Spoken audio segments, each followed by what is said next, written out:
Muito obrigado, Dino. Obrigado, Rogério. Obrigado a todos os participantes aqui desse nosso encontro do Grupo Gelma de Literatura. E nós temos hoje aqui o nosso homenageado, o nosso convidado, que é o Rogério Rocha. Vamos apresentar aqui um pouco do Rogério Rocha, que é esse cidadão que está aqui conosco. Nós temos a honra de tê-lo. Eu vou ler aqui um pouco do que está na orelha do Rogério, do livro do Rogério, e depois nós iremos fazer alguns comentários sobre ele apresentando. E antes de ler essa parte da orelha, eu vou dizer que o Rogério é um daqueles presentes que nós recebemos pela internet. Muitas pessoas contestam a internet, falam que a internet está separando as pessoas, e o Rogério é o tipo de cidadão que usa a internet justamente para o contrário, para aproximar as pessoas. Tem o seu canal no YouTube que sempre faz entrevistas, faz comentários, divulga a literatura maranhense, divulga os valores maranhenses. Então é um cidadão que nós devemos ter sempre por perto, tanto por sua gentileza, seu carisma, como também por seu trabalho altamente relevante. Rogério Rocha é maranhense da cidade de São Luís, técnico judiciário, ex-assessor jurídico, professor de filosofia, palestrante, produtor de conteúdos educativos em vídeos, membro fundador do projeto de divulgação de filosofia, literatura Iniciativa E2 e do Litera, que inclusive no sábado passado lançou o primeiro número da revista. Uma revista está ali, a revista do Litera. Quem quiser depois fala com o Dr. Rogério aí, é algo barato. Não vou dizer que é de graça porque custa R$5, mas R$5 não paga nem o estacionamento do shopping. Não. Então, é um trabalho realmente muito bom. Rogério Rocha é licenciado em filosofia, bacharel em direito, e fora aqui do livro ele estava fazendo letras. Continua, Rogério? Está ainda vindo para esse bom caminho das letras. Isso é importante.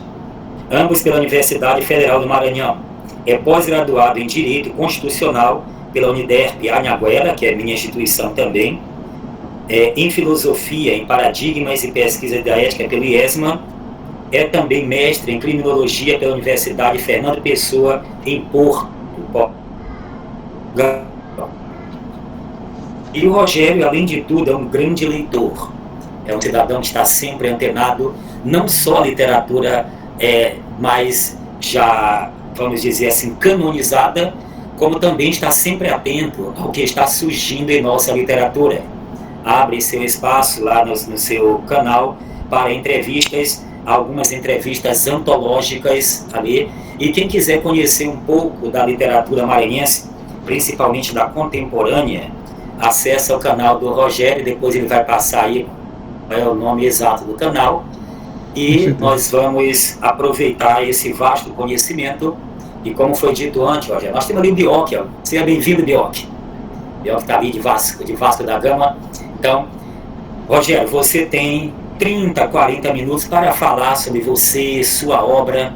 E eu fico sempre, Dino, constrangido quando eu tenho que apresentar um escritor. Porque eu acho que o escritor deveria ser mais ou menos assim como o popstar. Nem precisaria de apresentação. Ninguém no show para apresentar lá o cantor, porque todo mundo já o conhece. Mas infelizmente nós ainda temos que apresentar os escritores, mesmo grupo de literatura maranhense. Então, com poucas palavras, apresentei o Rogério, que eu considero como um amigo, como uma pessoa especial que vive aqui no nosso coração, na nossa cabeça sempre, e que está sempre interagindo e trazendo novidades. Então, Rogério, seja bem-vindo, fique à vontade, você está aí, amigos, e depois nós voltamos para os questionamentos, perguntas, dúvidas. E alguém já chamou isso aqui, Rogério, de Roda Viva da Literatura. Opa! Excelente referência. É uma excelente referência, né? A Roda Viva da Literatura. Bem, boa noite a todos. Gostaria de saudar aos dois coordenadores aqui do grupo, as pessoas que estão encabeçando aqui esse momento, né? Que é o professor Dino Cavalcante e o nosso amigo dileto, José Neres, e por meio deles eu estendo essa saudação a todos os demais integrantes do grupo de estudos e também às pessoas que vieram hoje aqui conversar e passar esse tempo com a gente. Bem, eu vou tentar, além do que já foi falado, né, sobre a minha pessoa, eu vou tentar, na minha fala, ela vai ser estruturada em cima de alguns eixos, né, e dentro desses 30, 40 minutos eu vou tentar fazer uma mescla de alguns momentos. Quais sejam eles? Primeiramente, falar um pouco das minhas influências, né, do início das minhas leituras, né, desse meu trajeto como leitor, né, o Neres falou muito bem, eu me vejo também como um leitor, primeiramente, eu acho que todos nós de alguma forma somos e continuaremos a ser. Então eu quero falar um pouco disso, vou tentar dar umas pinceladas. Depois disso, dessas influências e do que eu penso sobre isso, eu quero passar para uma seguinte etapa, na qual eu vou tentar tecer alguns comentários no sentido de demonstrar ou viabilizar aqui a apresentação de um paralelo entre a literatura e a filosofia e dizer por que elas, né, são importantes para a minha cosmovisão, para a minha visão de mundo, né, e para a minha vivência. E depois, né, disso eu vou tentar apresentar para vocês alguns caminhos que são também parte da minha trajetória, da minha formação como leitor e como ser humano, sobretudo, né, e que estarão a serviço de talvez alguém que esteja também buscando traçar essa jornada, né, que é a jornada da formação humana a partir do conhecimento dessas duas áreas, da filosofia e da literatura, sobretudo da literatura, porque nós estamos aqui primeiramente para falar dela e sobre ela, mas eu vou fazer essa exposição porque eu acho necessária. E eu devo encerrar minha fala, né, com a enunciação de um itinerário possível, né, com 10 pontos, que eu espero resumir aqui, para esse trajeto, né, de formação através da literatura, levando com base aquilo que eu tenho como minha verdade e que eu uso, né, e usei ao longo desse tempo todo, desde garoto, né, até hoje. Bem, então, fica claro para todos o meu ecletismo, né, eu me defino assim, eu sou uma pessoa que tem desde sempre, trago comigo desde sempre um ecletismo muito forte, que eu fui descobrindo com o passar do tempo, tá?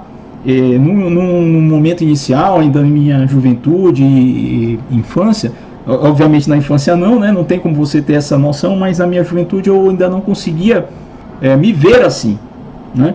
E depois, com a maturidade, isso foi ficando cada vez mais claro para mim, ou seja, eu tento exercer minha intelectualidade a partir de uma visão plurima, uma visão multifacetada, eclética mesmo. Eu sou eclético por natureza e um intelectual que busca um realismo eclético, né? Então, eu sou um realista otimista, gosto de dizer. E é com base nisso que eu vou falar um pouco aqui para vocês dessas minhas leituras e do que eu penso sobre a literatura e a filosofia.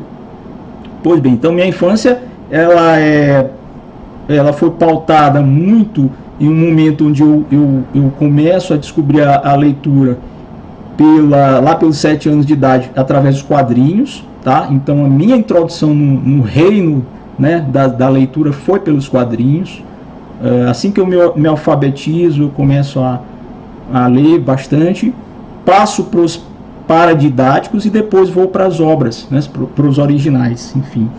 E nessa fase, depois, na universidade, eu vou para o curso de Direito e para o curso de Filosofia concomitantemente, né? Eu consegui levar até uma certa época os dois juntos, então eu estudava de manhã Direito e de tarde Filosofia, e eu só tinha a noite para estudar para provas de manhã e de tarde, só à noite, e à noite eu ia sentar depois do almoço, ou depois do jantar, e ficava até madrugada tentando resolver o meu problema, que era estudar para uma questão muito pragmática, que é o direito, que é um tecnicismo medonho, né? Mas muito importante. Leis também tem teoria, né? Muita teoria, e ler, né, filosofia, ler os filósofos, ler os comentadores e ler os textos originais. E no meio disso, a literatura sempre ali, obviamente, que eu não deixava de ler. Tá? E aí, mais à frente, depois que eu encerro os 2 cursos, e na continuidade, eu tenho a minha experiência de Europa, que é um momento crucial, né?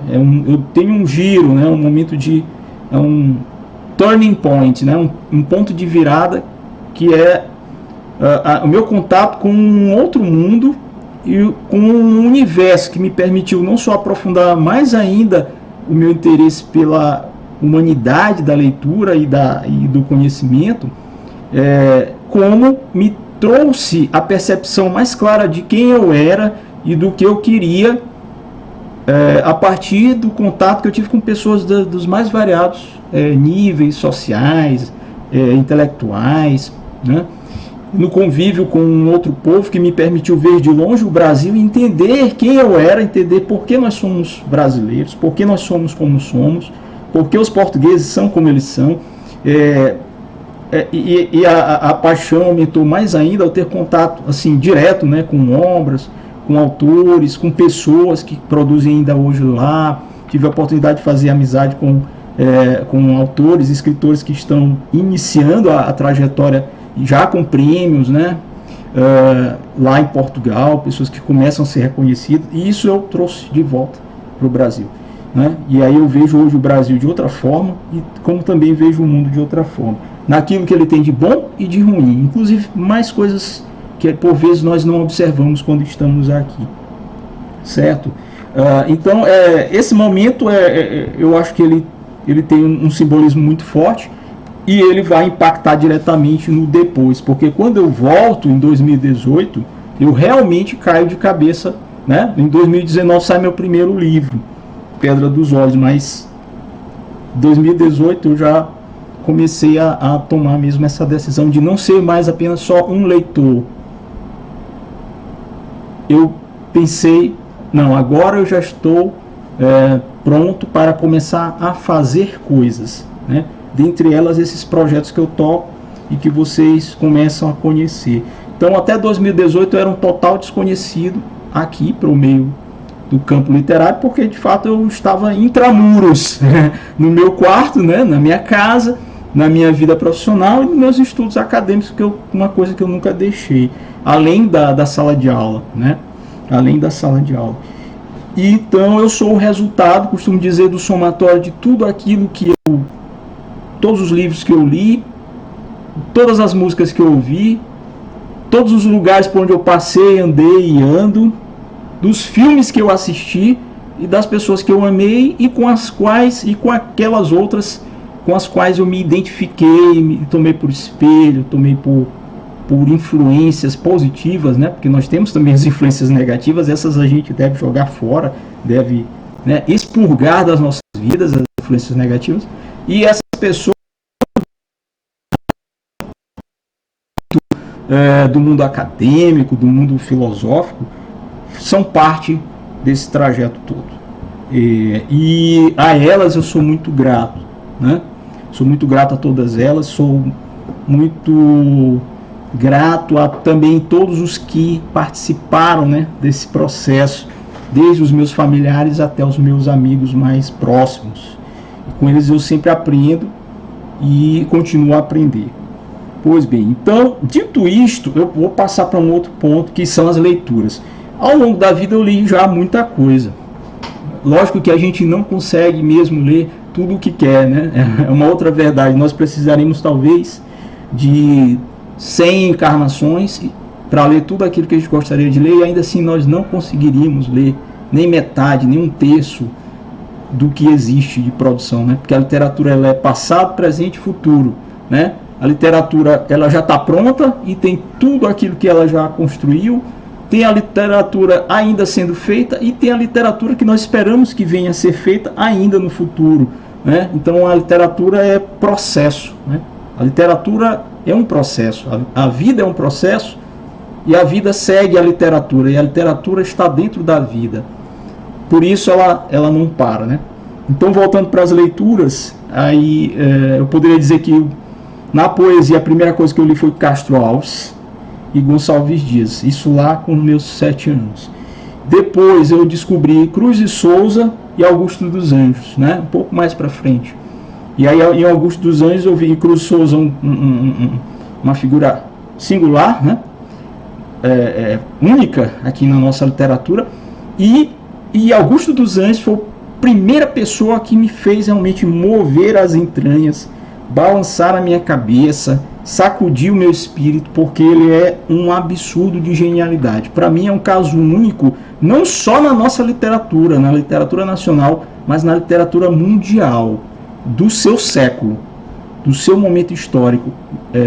Augusto dos Anjos, ele é absurdamente genial, absurdamente genial. Eu até nunca fiz essa pesquisa a fundo, mas eu acho que não existe no cenário mundial alguém que tenha escrito, não assim, no de dizer assim, não tem ninguém melhor, não, escrito com a proposta temática, o apuro técnico e a qualidade racional, né, e sentimental, razão e sensibilidade dentro de uma obra, eu e outros, né, outros poemas. Então um sujeito que escreve uma obra, um livro, que vale por uma vida, que vale pela obra de autores que têm 50 livros e não conseguiram escrever um como Augusto dos Anjos, um poema. E ele tem muitos. Depois, mais à frente, José de Alencar, Machado de Assis, né? Eu sou machadiano, eu sou Machado de Assis Futebol Clube, né? Falei isso uma vez quando conversei com o Sequinha, ele disse, eu também sou. E aí não precisa de mais outros comentários, né? Machado de Assis. Já no modernismo eu encontro Drummond, e aí é uma outra referência que me faz ver a literatura brasileira, sobretudo a poesia, né, com outros olhos, já no modernismo. Vinícius, por causa da música, que é uma outra paixão minha, eu pesquiso música, eu ouço música todos os dias. Pode ter tido dias na minha vida que eu não li nada, outros dias também que eu nada escrevi, mas todos os dias da minha vida eu não me lembro de um que eu não tenha ouvido música. Talvez desde dentro da barriga da minha mãe até hoje, todos os dias eu ouço música, nenhum dia eu passo sem ouvir música. Alguns dias eu passo sem escrever, mas sem ler também é difícil passar sem ler. Mas com certeza, talvez um dia que eu estivesse muito ruim, ou não muito feliz, ou doente, né? Mas música eu ouço sempre. E o Vinícius me veio pela música e depois pela sua obra, né? E aí eu posso citar Ledo Ivo, Cassiano, Ricardo, próprio Jorge de Lima. Vindo para nossas terras, eu já falei aqui de um mais antigo, né, romântico, que é o nosso Gonçalves Dias, o primeiro poeta nacional, poeta mesmo gigantesco. Eu já também na modernidade, na contemporaneidade, Nauro Machado, quando eu estava na universidade, eu tive primeiro contato direto com as obras de Nauro Machado, não com o Nauro, né, pessoa, mas com a obra dele, e foi fundamental. E eu li uma obra chamada Elegia Fundamental, de uma pessoa chamada Luci Teixeira, que me colocou também num outro nível.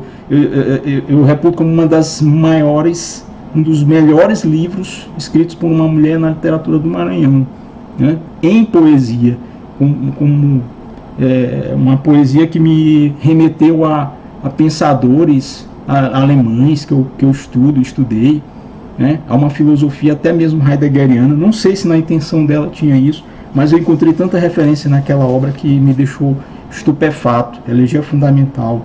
Até hoje eu espero aí uma outra edição, alguma coisa assim, um relançamento, que eu acho que é uma autora fora de série. E dos russos, né, na literatura, Fyodor Dostoiévski e o nosso querido e amado Lev Tolstói, a quem eu rendo também muitas loas. Voltando para o Maranhão, desculpa, não podemos esquecer do nosso Josué Montello, o último grande romancista que o Maranhão teve, e que o Brasil, né, lógico, tem outros, né, e ainda tem muita gente aí viva escrevendo romance no Brasil, graças a Deus, mas ele é o nosso maranhense que mais nos honrou no romance, e nós precisamos, já conversei isso com o Dino, com o Nélis, com outros tantos, nós precisamos de outros romancistas, de outras boas romancistas, né? o Maranhão precisa. Acho que a gente está na hora de surgir aí. Em língua inglesa, Dylan Thomas é uma referência que eu tenho assim muito forte, é um desses também que eu reputo como grandes, né, gigantes. Quando eu descobri Dylan Thomas, eu vi as possibilidades que a poesia contemporânea pode explorar, assim como Walt Whitman, né, esses dois me mostraram uma coisa gigantesca, né, muitos caminhos. E mais o Dylan Thomas, porque a minha relação com ele é assim mais visceral mesmo. A poesia dele me encanta, me impacta assim, gigante, de forma gigante, imensa. Gustavo Corsão, que é um cara que assim pouca gente fala, lê, mas ele tem pelo menos umas 4 obras fundamentais que pouca gente fala e comenta. E aí eu vou para filosofia, para a gente terminar essa parte, e eu passar para aquilo que eu prometi para vocês, do complemento, né, entre filosofia e literatura, que são Heidegger, que é um mestre espiritual para mim, e foi objeto da minha monografia de conclusão de curso em filosofia, né, eu falo sobre ele. E Heidegger me apresentou, lendo Heidegger, eu descobri Friedrich Hölderlin e Friedrich Nietzsche, a poesia de Nietzsche e a filosofia de Nietzsche. Eu conheci os dois através de Heidegger, né, de Ser e Tempo, do caminho da linguagem, o caminho do campo, né? E Rainer Maria Rilke, que para mim, assim, ele entra assim como Augusto dos Anjos nessa caixa de seres extra série, né? E ele para mim foi um marco também gigantesco, porque ele consegue ser ao mesmo tempo um grande prosador, um prosador poético, um poeta seminal, visceral, que tem ternura e poder, um homem de racionalidade que injeta ali muita coisa do pensar filosófico, sem ser um filósofo, claro, e que ficou naquela zona limítrofe entre a loucura e a razão, né? Porque se você ler a biografia do Rainer Maria Rilke, vocês vão ver o quanto ela tem de trágica, dramática e bela. E é o que a poesia dele e a prosa dele são para mim. Trágica, dramática e bela. E essencialmente filosófica. E agora, ultimamente, eu já, para a gente terminar todas esse cofre de referências, Guy Lipovetsky, né, que é um filósofo vivo, vem muito ao Brasil, né, francês, né, gosta também de andar muito lá por Portugal, que eu, né, estudo, eu leio. Zygmunt Bauman, né, que inclusive eu participei de uma iniciativa que é pioneira, porque é esse dicionário crítico hermenêutico Zygmunt Bauman, pela Unijuí, né? Eu fui convidado pelos professores de lá do doutorado para escrever um verbete, né? Então acho que não tem, deve ser, possivelmente, eu não conheço se tem outro, primeiro dicionário sobre a obra de Zygmunt Bauman, e eu tenho aqui o verbete Medo, né, que eu tive a honra de escrever a convite da Unijuí do Rio Grande do Sul, tá? E a editora que publicou esse dicionário crítico hermenêutico. Então Bauman também, e Byung-Chul Han, que é um filósofo vivo, coreano, naturalizado alemão. Então essas pessoas povoam o meu imaginário. Obviamente que elas são algumas das que povoam, não são as únicas. Agora eu gostaria de passar a falar com vocês sobre aquilo que nós comentamos há pouco, né? E que eu pretendo dar conta nesses minutos que me faltam. Já temos mais ou menos uns 20 minutos pelos meus cálculos, que é sobre o livro, né, que eu escolhi aqui para essa nossa conversa, e que me leva a falar sobre a busca de um paralelo entre conhecimentos que são os da literatura e da filosofia. A gente sabe que muito tem se buscado a respeito, né, ao longo do tempo, da possibilidade de uma relação entre filosofia e literatura, embora saibamos que existam divergências, alguns estudiosos essas demarcações, mas de um modo geral pode-se dizer que a literatura e a filosofia são campos de conhecimento especialmente complementares, isto é, constituem duas formas de busca pela verdade. A literatura busca uma verdade, né, muito embora ela seja a transfiguração, por vezes até a manipulação da verdade, né, uma encenação da verdade, ela também tem uma busca pela verdade, e assim como a filosofia, né? Então a literatura transfigura e ilumina o mundo e tudo à nossa volta, né, de forma que nós possamos ver as coisas sob novas perspectivas. A literatura faz isso, né? E a filosofia, por sua vez, ela questiona essas mesmas perspectivas, né? E ela tira conclusões a partir daí. Ela faz reflexões profundas a partir daí. Desse modo, nós podemos dizer que a literatura é necessária para que exista a filosofia, uma vez que a literatura fornece os dados do lado emotivo, do lado, né, sensorial, por vezes, visual, né, imaginário, com os quais a filosofia trabalhará, né? Ela também se apossará, em certos momentos da sua história, desses dados para trabalhar com eles. E a filosofia é indispensável para que nós possamos interpretar adequadamente o mundo à nossa volta. Sem ela, seria impossível ter um olhar crítico sobre as coisas. Olhar crítico que a literatura também tem, né? Não sempre, porque também há a péssima literatura, a má literatura, mas também tem. Então a gente está falando aqui de um conceito de verdade, né? A verdade literária e a verdade da filosofia.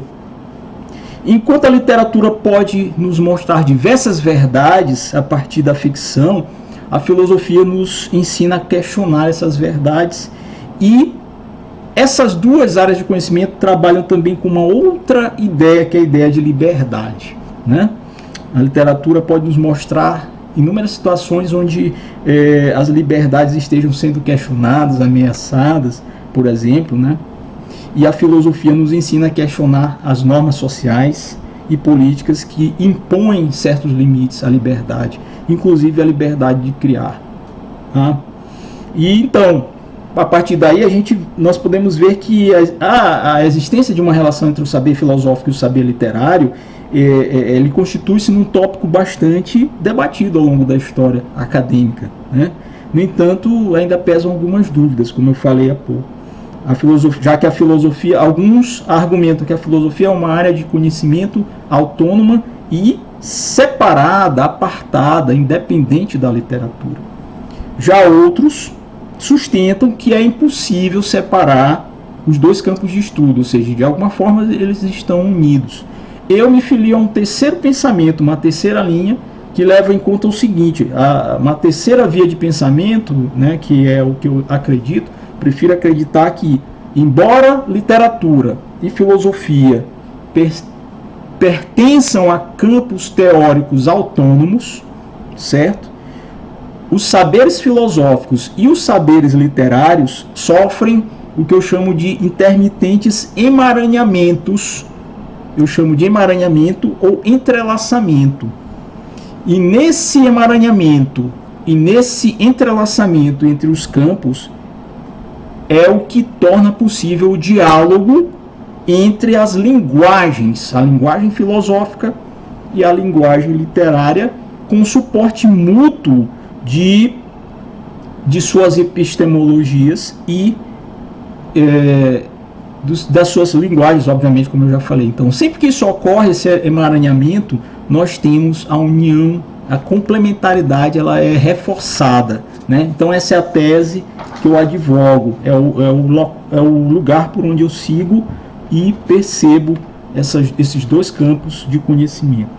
Sendo assim, partindo do princípio de que efetivamente exista uma relação entre esses dois campos de saber, o saber filosófico e o saber literário, e eu penso que tal fato pode ser explicado, sim, por meio de pelo menos 6 razões que eu gostaria de elencar agora. Primeira razão: a literatura fornece uma variedade de exemplos que servem para ilustrar conceitos filosóficos. Quem não leu algum livro de literatura cuja obra, né, traz algum exemplo que pode ser trabalhado filosoficamente para ilustrar um conceito que não é da literatura?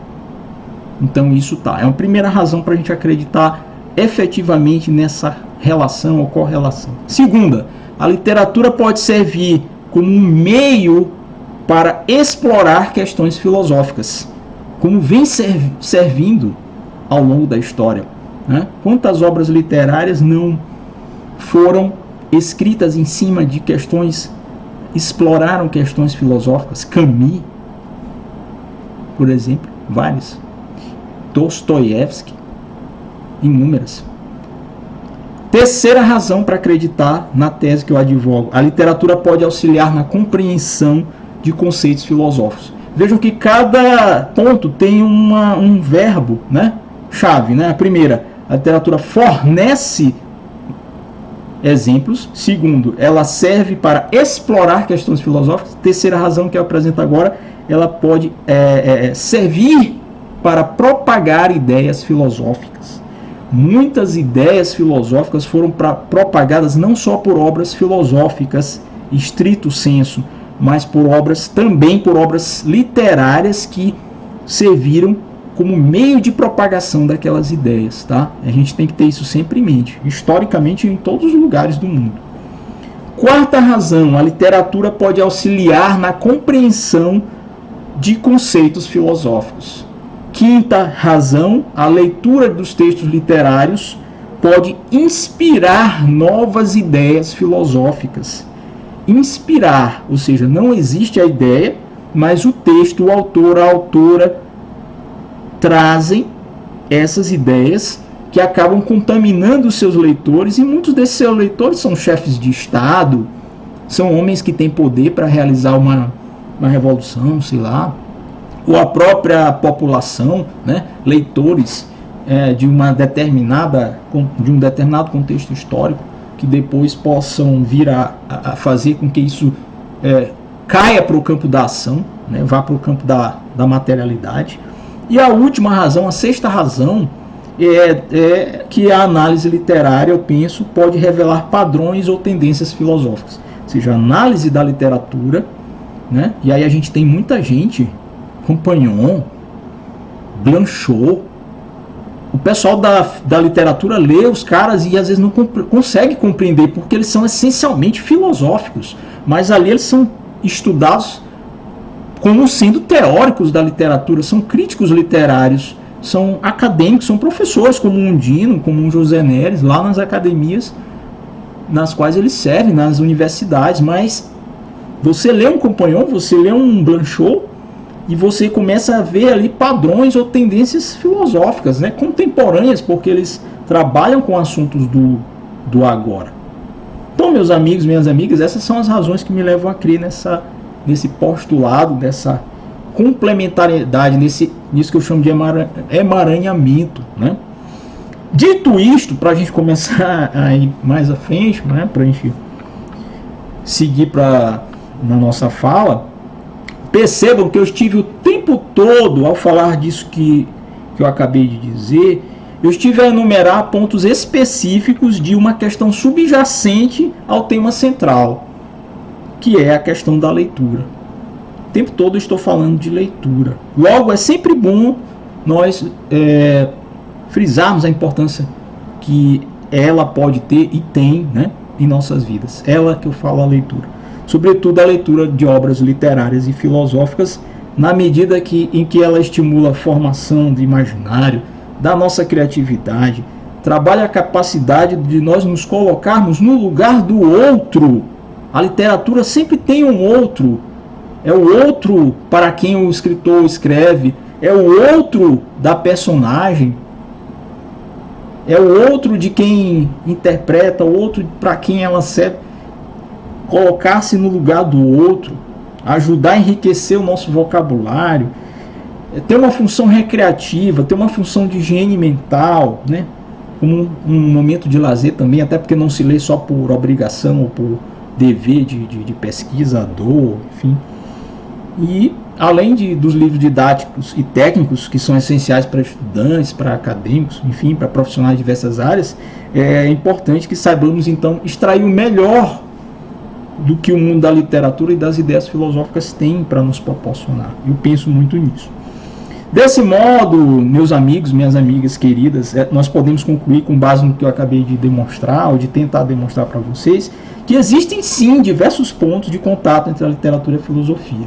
Tá? E aqui eu estou falando da literatura stricto sensu, né?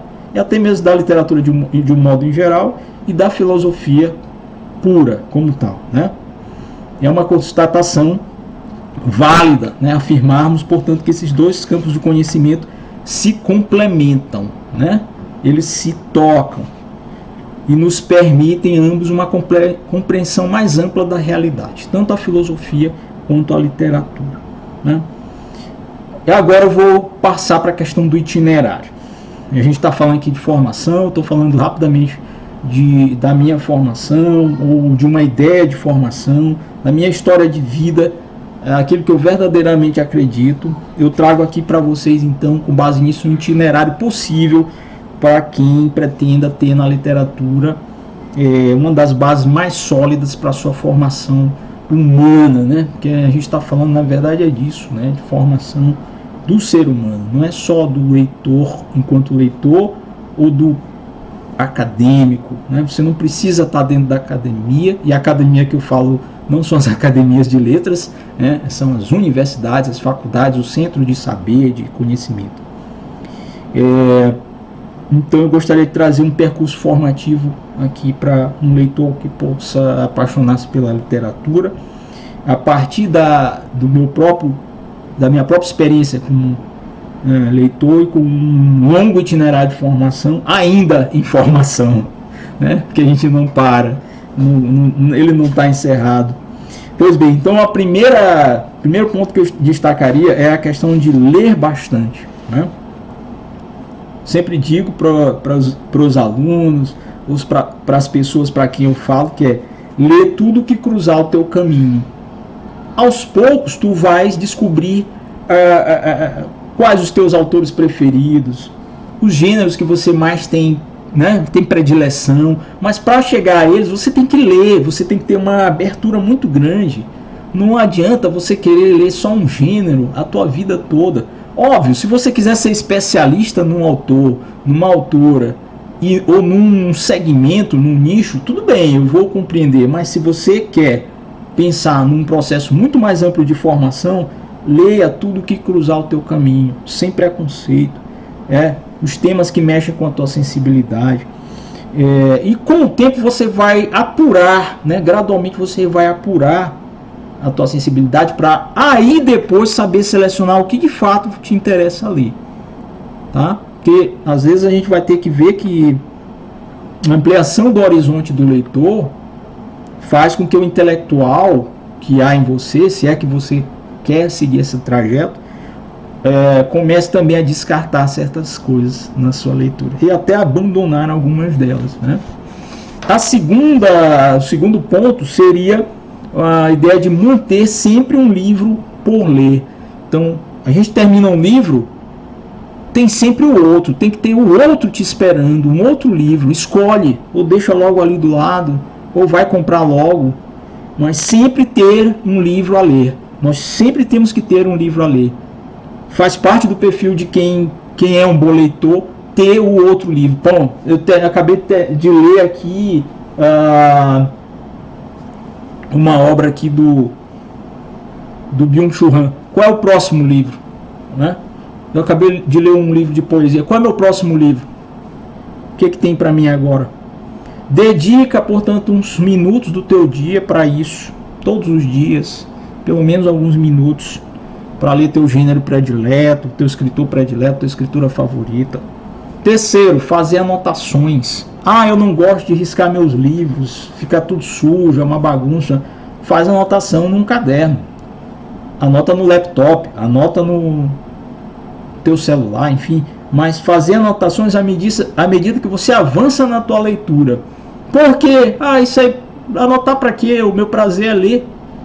Eu vou anotar para quê? Eu quero ler, chegar até o final da história, final do poema, o final do conto, o final da resenha. Para que eu vou anotar? Destacar as passagens mais importantes, as frases mais impactantes, os pensamentos mais belos, as melhores descrições. Poxa, esse cara aqui, ó, esse autor acabou de fazer aqui nesse parágrafo uma descrição belíssima. Eu gostaria de fazer uma igual, ou pelo menos parecida com essa. Destaca, releia depois a parte. Tu podes voltar e vai te relembrar do que tu tinha chamado a atenção quando leu aquela obra, e depois você pode até escrever alguma outra coisa com base naquilo ali. Eu escrevi um ensaio que serve de apresentação do livro do Marco Rodrigues, uma hermenêutica da angústia, em Inauro Machado, fazendo anotações marginais. Eu peguei a dissertação dele, li todinha do início ao fim, anotando. Quando eu terminei, eu tinha material suficiente para escrever um ensaio, porque estava tudo ali, tudo. Depois coube só amarrar, alinhavar, pronto, voilá, estava lá. Então, para isso que serve fazer uma anotação, não é porque eu vou arriscar meu livro, meu belo livro. Não, então compra 2 do mesmo e guarda um sem anotação. Quarta, nós vamos ter 10, tá bom? Para eu não cansar vocês. Incentivar o hábito da leitura nas crianças e nos jovens. Mas eu é que sou leitor? Sim, mas se você não incentivar seus netos, seus filhos, seus sobrinhos, suas sobrinhas a ler, qual vai ser o leitor do futuro? Quem vai ser o futuro leitor, a futura leitora? Eu vou passar, eu vou morrer. E se eu não passar isso para o meu filho, como é que vai ficar a literatura também?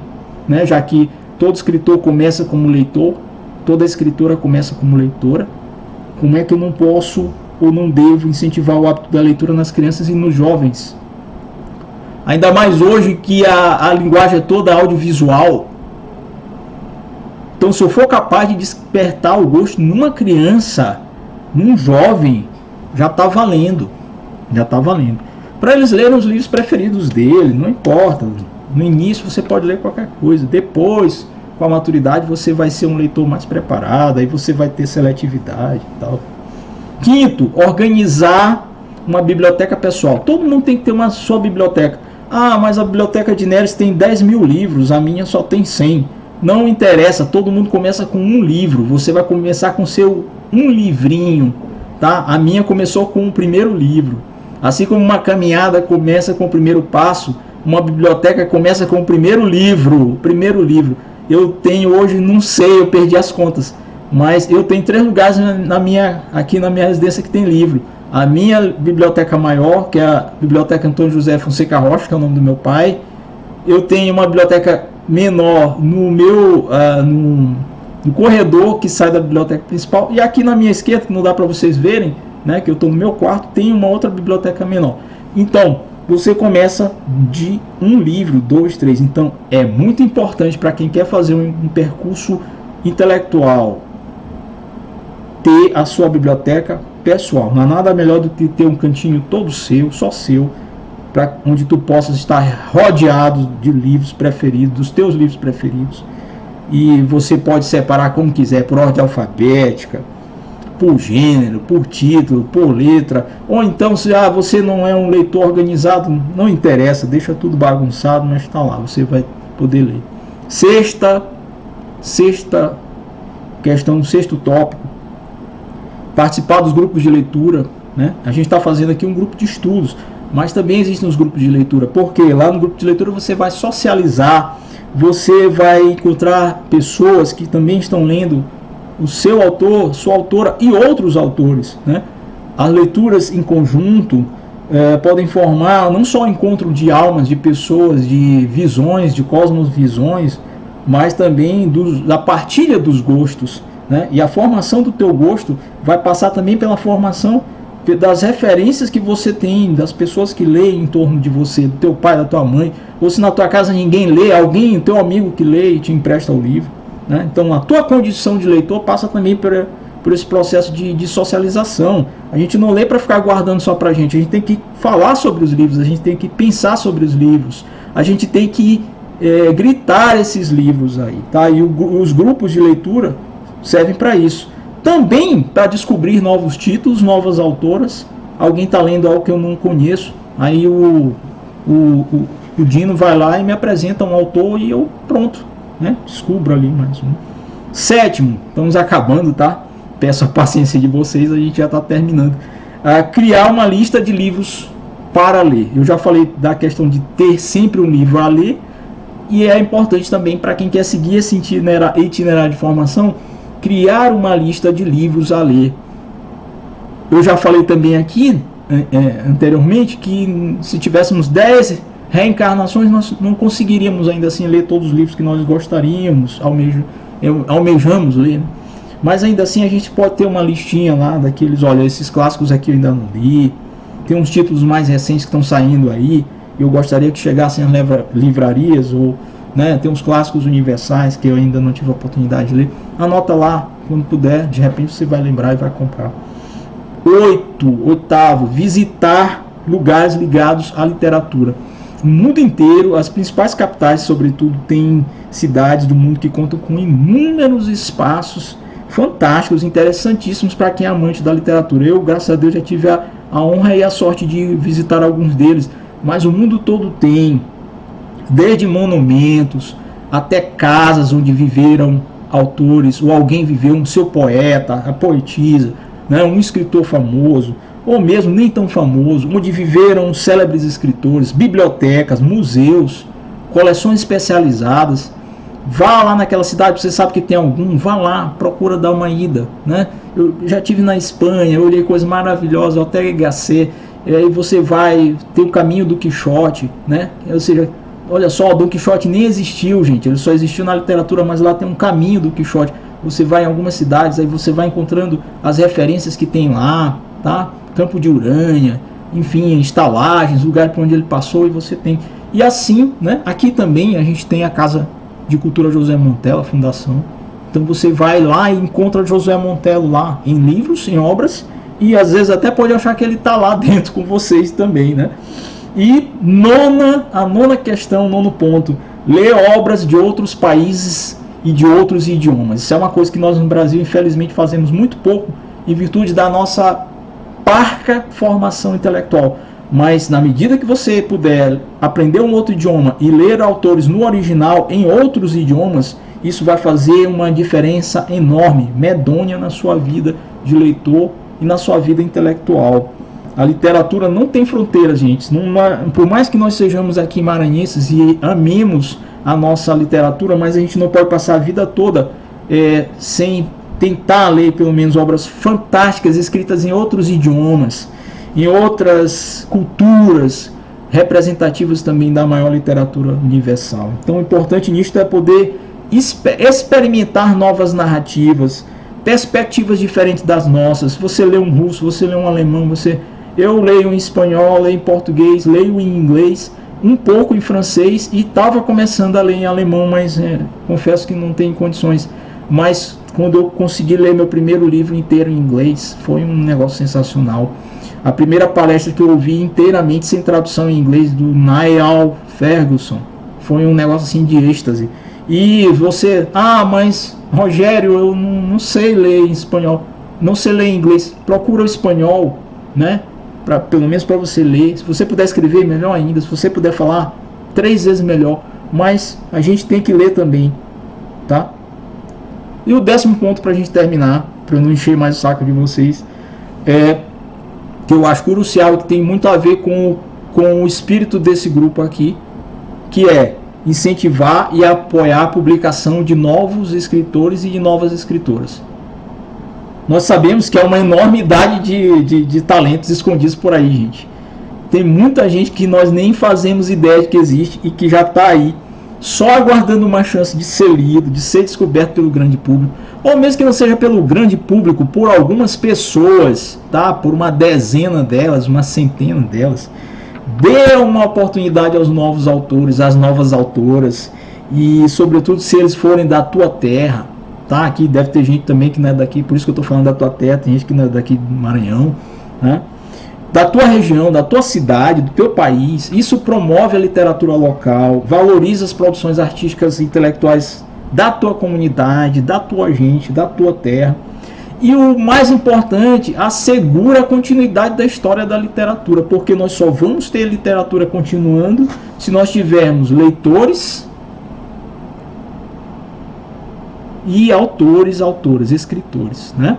Aí vão dizer, também tem que ter o livro, né? Que o tripé é livro, leitor ou leitora e escritor, escritora. Então, tem que ter essas três coisas. Mas se eu publico e ninguém lê, ou só eu leio, né? Ou então se eu só quero ler a pessoa que é famosa, eu só vou ler Bioc, mas eu não vou ler Rogério. A gente tem que ter, então, essa consciência com a gente. Pois bem, então, dito tudo isso, eu gostaria de encerrar minha fala dizendo que realmente eu acredito nisso tudo que eu acabei de dizer aqui e muito mais, né? E que nós devemos realmente seguir, se é que nós queremos, essa tentativa de leitura do grande livro do mundo, né? A gente está o tempo todo tentando ler o grande livro do mundo. Ele é escrito cada dia, quando a gente acorda, escova os dentes, quando a gente toma o nosso café da manhã, sai para trabalhar, quando a gente volta para descansar e tal. Ele está o tempo todo sendo escrito a partir das nossas vidas, e depois ela vai para a página dos livros. E eu gostaria de fechar com isso. A gente também não pode só ler e se fechar dentro das nossas casas. A gente também tem que viver, né? Quem lê, né? E quem vive, e quem vive tem mais coisas ainda também para escrever, além daquelas que você leu.